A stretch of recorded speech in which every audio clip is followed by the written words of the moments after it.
बेमेतरा से खबर, जहां बेमेतरा के बिरनपुर गांव में हिंसा के बाद अब तनाव और भी ज्यादा बढ़ गया है। गांव में धारा 144 लागू कर दी गई है, यानी कि लोग घरों के अंदर है। इलाके में भारी संख्या में पुलिस फोर्स तैनात है और चप्पे चप्पे पर पुलिस नजर रख रही है। कोई भी उपद्रव वापस से ना हो, कोई भी हिंसा वापस से ना भड़के, इसका पूरा ध्यान पुलिस फोर्स रख रही है। तो पुलिस के आला अधिकारी ग्राउंड जीरो पर हैं। दुर्ग रेंज ने आईजी आनंद छाबड़ा को जिम्मेदारी दी है। आनंद छाबड़ा ने अब मोर्चा संभाल लिया है। कल एक घर में उपद्रवियों ने आग तक लगा दी थी, तो कल पीड़ित परिवार से मिलने अरुण साव भी पहुंचे थे। बीजेपी के प्रदेश अध्यक्ष से कुल मिलाकर मामले में सियासत भी गर्मा रही है। तो बेमेतरा के बिरनपुर गांव में हिंसा के बाद अब तनाव और भी बढ़ गया है। तो गांव में धारा 144 लागू कर दी गई है। इलाके में भारी संख्या में पुलिस फोर्स तैनात है।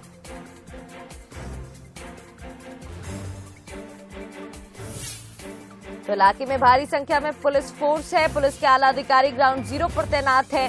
दुर्ग रेंज आईजी आनंद छाबड़ा को अब मोर्चा संभालने की जिम्मेदारी मिल गई है। और चलिए इस खबर पर अधिक बातचीत कर लेते हैं। हमारे साथ संवाददाता उमेश मौर्य लाइव जुड़ गए हैं। उमेश, देखिए, पहले नारायणपुर में धर्मांतरण पर विवाद, फिर बेमेतरा में बड़ा विवाद और अब सियासत भी मामले में गर्मा गई है। क्या कुछ अपडेट?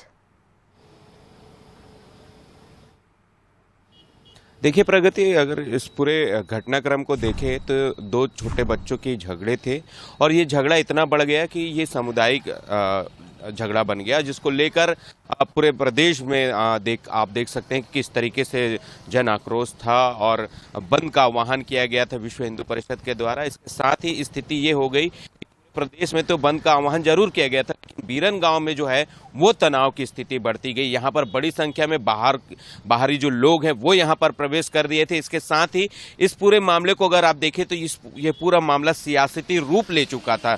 यहाँ पर भाजपा प्रदेश अध्यक्ष अरुण साव मौके पर पहुंचे हुए थे, परिवार से मिलना चाहते थे, लेकिन जिस तरीके से उनके साथ जो भीड़ थी, जो आक्रोशित लोग थे, वो उस गांव में जाना चाहते थे। लिहाजा पुलिस ने पूरी तरीके से यहाँ पर बैरिकेडिंग की थी ताकि जो उपद्रवी लोग हैं वो उस गांव तक ना जाएं, उत्पात न मचाए, क्योंकि वहां पहले से ही तनाव की स्थिति बनी हुई थी। दो समुदाय के बीच झगड़ा चल ही रहा था, पथराव की स्थिति बनी हुई थी। इतना ही नहीं, वहां पर आगजनी की जैसी घटनाएं हो रही थी। तो वहां पर जो भारतीय जनता पार्टी के जो नेता है, कार्यकर्ता है, उनको जाने के लिए आईजी जो है आनंद छाबड़ा, उन्होंने पूरी फोर्स लगाई हुई थी। लेकिन फिर भी उसके बावजूद जो लोग हैं, जो विश्व हिंदू परिषद के सदस्य हैं, भारतीय जनता पार्टी के कार्यकर्ता हैं, वो वहां तक पहुंचने की कोशिश कर रहे थे, जिसके बाद आपने देखा कि किस तरीके से पथराव की स्थिति बनी, मीडिया कर्मी घायल हुए, पुलिसकर्मी घायल हुए। इसके साथ ही वहां पर जो ग्रामीण है वो भी कई लोग घायल हुए हैं।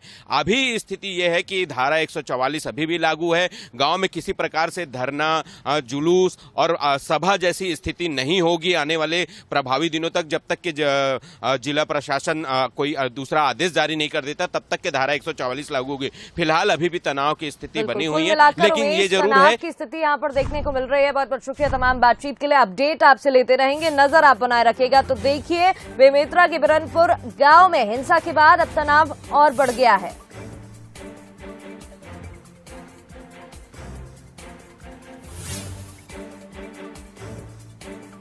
इलाके में भारी संख्या में पुलिस फोर्स भी तैनात है। बड़ी खबर आपको बता रहे हैं, पुलिस के आला अधिकारी ग्राउंड जीरो पर मौजूद हैं।